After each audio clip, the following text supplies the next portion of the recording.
ಕೃಷಿ ಭಾಗ್ಯ ಯೋಜನೆ ಬೆಳೆ ನಷ್ಟದಿಂದ ಬಳಲುತ್ತಿರುವ ಕೃಷಿಕರಿಗೆ ಸರ್ಕಾರ ಸಹಾಯ ಮಾಡ್ತಾ ಇದೆಯಾ? ರೈತರ ಆದಾಯವನ್ನು ಹೆಚ್ಚಿಸಲು ಸರ್ಕಾರ ಕ್ರಮ ಕೈಗೊಳ್ತಾ ಇದೆಯಾ? ಈ ಎಲ್ಲಾ ಪ್ರಶ್ನೆಗಳಿಗೆ ಉತ್ತರ ಈ ಸಣ್ಣ ವಿಡಿಯೋದಲ್ಲಿ ಇದೆ. ಕೊನೆ ತನಕ ತಪ್ಪದೆ ನೋಡಿ. ಹೌದು, ಕರ್ನಾಟಕ ಸರ್ಕಾರವು ಕೃಷಿಕರನ್ನ ಪ್ರೋತ್ಸಾಹಿಸೋದಕ್ಕೋಸ್ಕರ ಈ ಯೋಜನೆಯನ್ನ ಜಾರಿಗೆ ತಂದಿದೆ. ಅದುವೇ ಕೃಷಿ ಭಾಗ್ಯ. ಈ ಯೋಜನೆಯು ಇಂಪಾರ್ಟೆಂಟ್ ಆಗಿ ಮಳೆಯನ್ನು ಆಶ್ರಯಿಸಿರುವ ಕೃಷಿಯನ್ನು ಉತ್ತೇಜಿಸುವುದಕ್ಕೋಸ್ಕರ ಮತ್ತು ರೈತರ ಆದಾಯವನ್ನು ಹೆಚ್ಚಿಸುವುದಕ್ಕೋಸ್ಕರ ಜಾರಿಗೆ ಬಂದಿದೆ.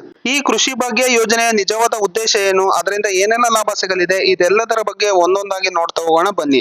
ಮೊದಲನೇದಾಗಿ ಈ ಯೋಜನೆಯು ಮಳೆಯ ನೀರನ್ನು ಕಲೆಕ್ಟ್ ಮಾಡಿಕೊಂಡು ಹೇಗೆ ಬಳಸೋದು ಎನ್ನುವುದನ್ನ ತಿಳಿಸುತ್ತದೆ. ಅದೇ ರೀತಿ ಒಣ ಭೂಮಿಯಲ್ಲಿ ಕೃಷಿಯನ್ನ ಉತ್ತೇಜಿಸುವುದು ಇದರ ಇನ್ನೊಂದು ಉದ್ದೇಶ ಆಗಿದೆ. ಕೃಷಿಗೋಸ್ಕರ ಹೊಂಡಗಳನ್ನು ಮಾಡೋದಕ್ಕೆ ಈ ಯೋಜನೆ ಸಹಾಯ ಮಾಡುತ್ತೆ. ಸೂಕ್ಷ್ಮ ನೀರಾವರಿ ಪದ್ಧತಿಯನ್ನು ಅಳವಡಿಸಿಕೊಂಡು ಹೆಚ್ಚಿನ ಆದಾಯವನ್ನು ಹೇಗೆ ತರೋದು ಅಂತ ಕೃಷಿಕರಿಗೆ ತಿಳಿಸುವ ಕಾರ್ಯಕ್ರಮಗಳನ್ನು ಈ ಯೋಜನೆ ಅಡಿಯಲ್ಲಿ ಮಾಡಲಾಗುತ್ತೆ. ಈ ಯೋಜನೆಯಿಂದಾಗಿ ಕೃಷಿ ಮಾಡೋದಕ್ಕೆ ಸಹಾಯಧನ ಆಗಿರಬಹುದು, ಹಾಗೆ ಪಾಲಿಥಿನ್ ಹೊದಿಕೆ ಅಳವಡಿಸೋಕೆ ಸಹಾಯ, ಡೀಸೆಲ್ ಅಥವಾ ಸೋಲಾರ್ ಪಂಪ್ ಸೆಟ್ ಗಳಿಗೆ ಸಹಾಯಧನವನ್ನು ನೀಡುತ್ತದೆ. ಸಪೋಸ್ ನೀವು ಎಲ್ಲಾದ್ರೂ ನೀರಾವರಿ ಘಟಕವನ್ನ ಬಿಲ್ಡ್ ಮಾಡ್ತೀರಾ ಅಂತ ಅಂದ್ರೆ ಅದಕ್ಕೂ ಧನ ಸಹಾಯ ನೀಡೋದಕ್ಕೆ ಮುಂದೆ ಬರುತ್ತೆ. ಪ್ರಾಣಿಗಳಿಂದ ಏನಾದ್ರೂ ಉಪಟಳ ಇದ್ದಲ್ಲಿ ನಿಮಗೆ ಇಡೀ ಕೃಷಿ ಭೂಮಿಗೆ ತಂತಿ ಬೇಲಿ ನಿರ್ಮಾಣ ಮಾಡೋದಕ್ಕೂ ಈ ಯೋಜನೆ ಸಹಾಯ ಮಾಡುತ್ತದೆ. ಇಷ್ಟೆಲ್ಲ ಫೆಸಿಲಿಟಿ ಕೊಡ್ತಾ ಇರೋ ಕೃಷಿ ಭಾಗ್ಯ ಯೋಜನೆಗೆ ಅರ್ಜಿ ಸಲ್ಲಿಸೋದು ಹೇಗೆ ಅಂತ ಯೋಚನೆ ಮಾಡ್ತಾ ಇದ್ದೀರಾ? ಅದು ಇನ್ನೂ ಸಿಂಪಲ್. ನಿಮ್ಮ ಹತ್ತಿರದ ಅಗ್ರಿಕಲ್ಚರ್ ಡಿಪಾರ್ಟ್ಮೆಂಟ್ ಆಫೀಸ್ಗೆ ಹೋಗಿ ಅಪ್ಲೈ ಮಾಡಬಹುದು. ಇಲ್ಲ ಅಂತಂದ್ರೆ ಮನೆಯಲ್ಲೇ ಕೂತ್ಕೊಂಡು ಆನ್ಲೈನ್ ಥ್ರೂ ಅಪ್ಲಿಕೇಶನ್ ಹಾಕುವ ಅವಕಾಶನೂ ಕೂಡ ಇದೆ.